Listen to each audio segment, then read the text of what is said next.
Hi, it's Pies Tarot. Hello, Pisces placements. Okay, so current and your past person. So, yan ang titingnan natin dito sa reading na ito. Pero syempre, again, before tayo mag-start, kung hindi ka pa nakakapag-subscribe, please do subscribe and hit the notification bell para lagi po tayo maging updated sa mga mangyayari pa lang. And again, kung may tanong, pagdating po sa private reading, just message me sa akin pong FB page for more info. Ganun rin pagdating po sa ating mga charms. Okay? So, yes, meron tayong pangtanggal ng MALAS. Pangtanggal po ng blockage. Okay? Para hindi kayo inaalat. Oo. So, meron din tayo pagdating sa ating 2-in-1, love and money. Oo, this is our 2-in-1, money and love. O, diba? In one. Oo. So, meron siyang citrine. Okay? Kasi dati, diba, ito yung love bracelet natin. Nilagyan natin siya ng citrine. Oo, para sa pamamera. So, it's like, meron kang money magnet. Habang kayo is nagiging okay pagdating sa mga love, okay, energy. So, nagiging open, parang ganyan, nakakuha kayo ng mga gandang energies about love and money. Yun ay kung wala kang blockage, kaya madalas sinasabi ko, mas maganda isama mo to. Kung itong pa-purchase mo and ito, kasama to, no? O, isa pa to. So, ito yung nag-grant ng wish mo. Nag-grant ng minamanifest mo. Yung ating granter necklace. Okay? So, yung dalawang yan, nagbibigay yan. Okay? Pero, walang silbi kung may blockage ka. Kaya, napaka-importante na magtanggal, mag-alis ng blockages. So, ito yung pwedeng makatulong sa'yo. Okay? So, yan. And again, available pa rin ang ating mga evil eye protection. Kung gusto mo lang ng protection, okay? Pagdating sa mga evil eye na ibinabato, meron din tayong cleansing kit, na napaka-importante pagdating sa inyong mga charms and crystals. Okay? So, yeah. Let's see. Kung may tanong po, ulit, message na lang po. Wag sa comment section kasi may chance kayo ay mare-replyan ng hindi namin kilala. Kasi hindi po kami, and yes, hindi kami nagre-reply sa comment section. Okay, let's start the reading, Pisces. Current person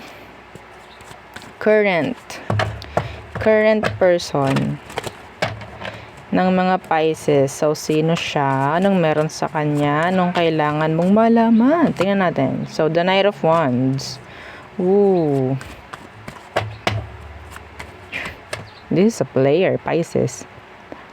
Number 1, a player. Alam mong nag-cheat sa'yo to. And yes, kayo pa rin. Okay? The Knight of Wands in reverse, the player. The Wheel of Fortune. Okay. So, ginugusto mo na itong taong to. Nakakita ka sa kanya ng something. Okay? Na sabihin nating nagiging dahilan kung bakit ka still pinipili mo pa rin yung tao even though ganito siya, ganto, ganyan. Okay? Pinipili mo pa rin kasi may nakikita kang something.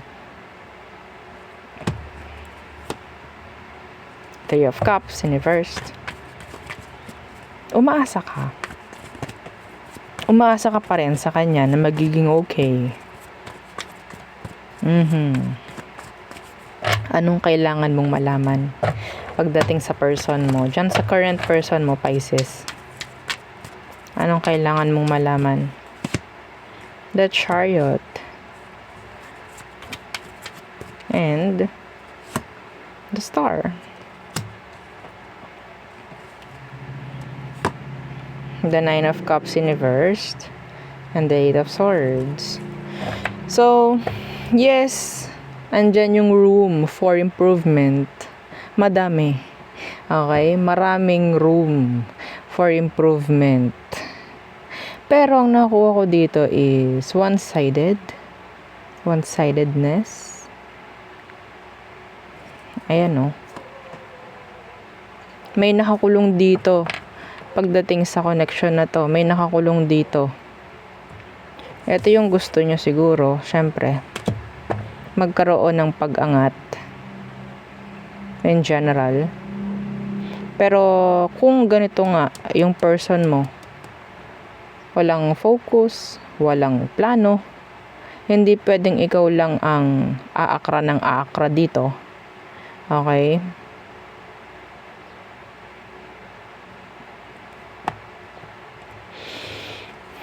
Hindi pwede. May hangganan rin. Kailangan kayo is nagtutulungan. Opo. Kailangan nyo kayo yung nagtutulungan. Pero parang hindi nangyayari. Yeah. 8 of Swords to 9 of Swords. Naku, ano kaya mangyayari sa amin? Hanggang kailan kaya kami ganito? Anong tingin sa'yo ni person? Anong tingin sa'yo nito, Pisces? Tingnan natin.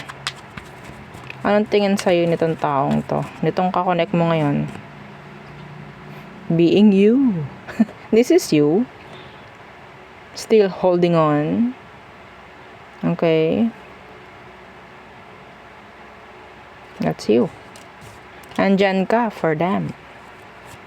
Nandyan ka for them. Staying. Pero tingin niya, napapagod ka na. Yeah. Tingin niya, napapagod ka na. And malapit ka na mag-drop.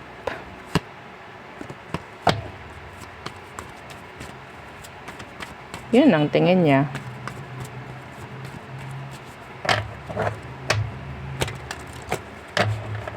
Ano ba ang nakikita mo sa kanya, Pisces? Tingnan natin. Ano ang nakikita mo sa kanya? The Three of Wands, Universe, parang walang pakialam to. Totoo naman, yung nakikita mo. Their back is turned, hindi nakikinig, wala kang makikita or makukuhang kooperasyon sa taong to.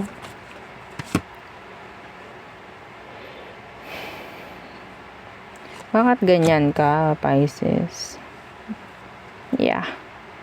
Kahit masalimuot ang aming sitwasyon ngayon, nakikita ko kasi kailangan niya ako eh.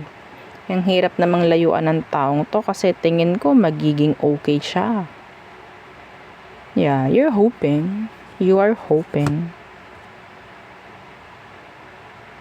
Iwasan mo yung pagiging emotional. Iwasan mo yung pagiging soft. If ever. Minsan gamitin mo rin yung utak mo this time. I think. This time.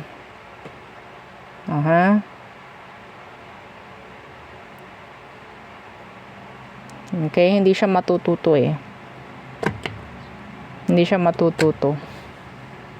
Mapapagod ka lang din.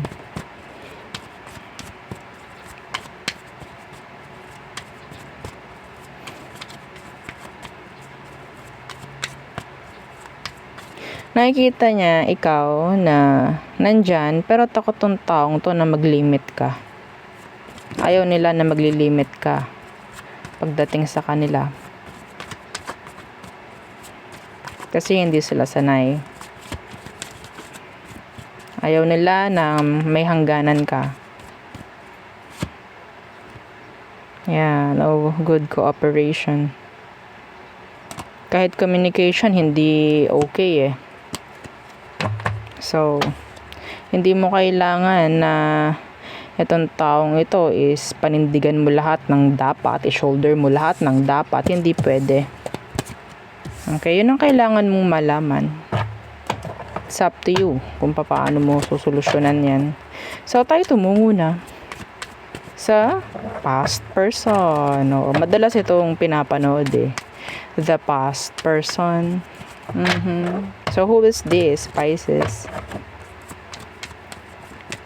Who is this? The past person ng mga Pisces, anong meron, sino ito? Kanina ito rin. Yung taong nagloko. Okay, yung taong niloko ka, pinaglaruan ka. Tingnan natin, what's with that Knight of Wands in reverse? The cheater, the player.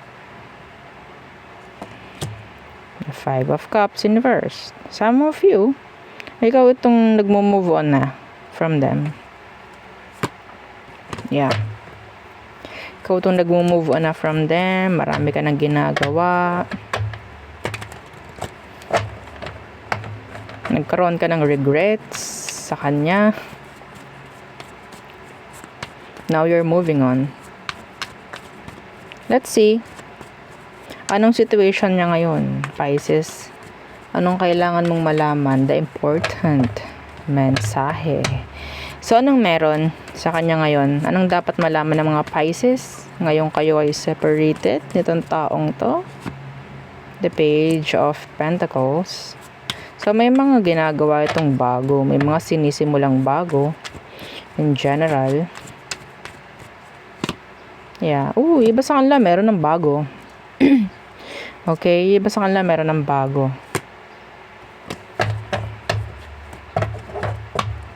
May mga karelasyon na. May mga kakonect na ngayon. Hindi naman mahirap paniwalaan kasi yun nga, they're acting like, the cheater. Madaling makakuha ng connection, 'di ba? May ka-connect na nga, may ka-connect pa. Yan, mga ganyan bagay. Siguro nga, hindi ka na magugulat. Oo, dito sa, Okay. They're mature. They're mature. Because, andun sila sa energy ng Page and Knight.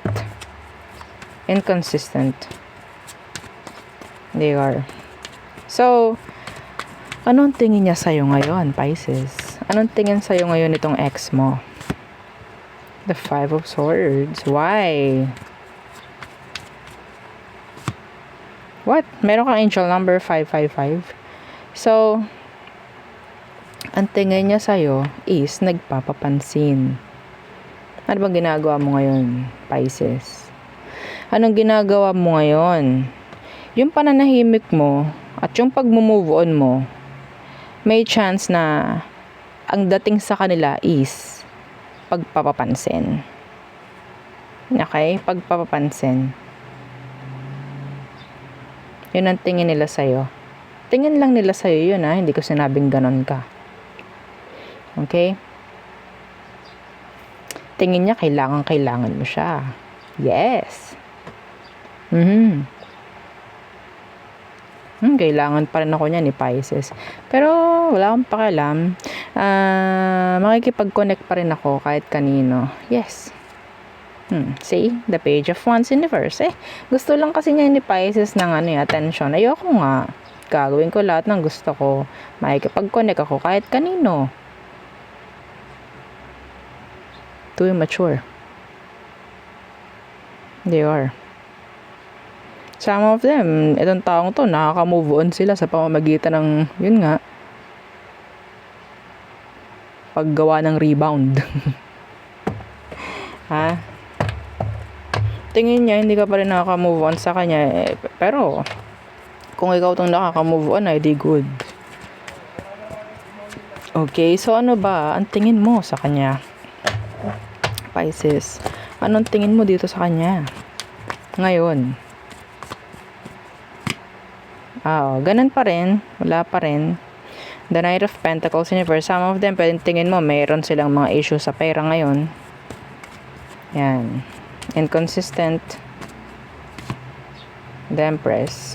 Yung ba sa inyo, alam nyo, na itong taong to namimera. Gagamit ng ibang tao. To survive. To survive. Oh my gosh.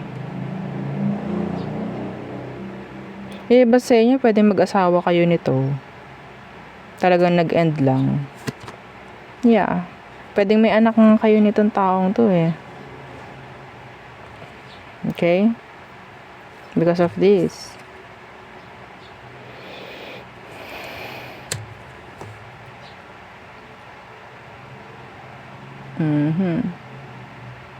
So, ang tingin mo sa kanya, ganito, ganyan, ganyan. Hindi okay, actually. Pero, for me, Pisces, pagpatuloy mo kung ikaw ay nag-move on na from them. Okay? Yes, itong sila naman hindi rin naman umaayon sa kung anong gusto mong mangyari kung meron man. And puro isip lang nila sarili nila, kasiyahan nila. Okay? Pero yeah, alam mo, energy na to nakaka-drain. Siguro drain na drain ka sa sitwasyon nyo. Nantok ako bigla. Nantok ako bigla. Sandali lang. Yes, kailangan natin to. 'Di ba? Ganyan ang pag-cleanse. Okay. Yung tawag dyan, the energy, kapag pangit yung reading, mahahawa ka. Yeah. Okay, madalas. Kung yung reader is may pagka-empath, yeah, mahahawa talaga sa energy, madalas magkakasakit, ganyan. So, kailangan ng cleansing. Okay? Ganun din sa bahay, yan. So, let's see. Let's go sa all signs. Konting pausok lang. Okay na. Gamit ang white sage. And, yeah. Aries through Pisces. For you, Pisces placements. Aries, no actions. Taurus, okay. Back is turned. Andun na yung parang nananawa si Taurus. Gemini, they have this something for you. I think, yeah, gusto nila na ipurso ka. Cancer, andun yung energy ng ghosting. Okay. Leo,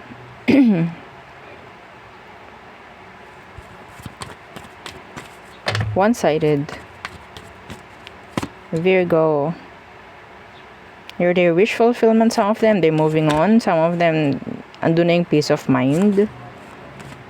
Okay. Libra, they want fairness. Okay. So, si Libra, nagpapakita siya ng katotohanan sa'yo ngayon.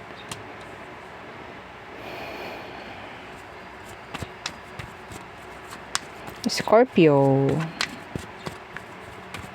andun yung energy ng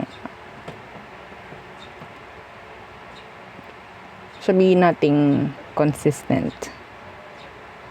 Some of them, mayroon silang pinag-aaralan, pinag-focusan ngayon. Okay. Sagittarius, they want communication, fast communication.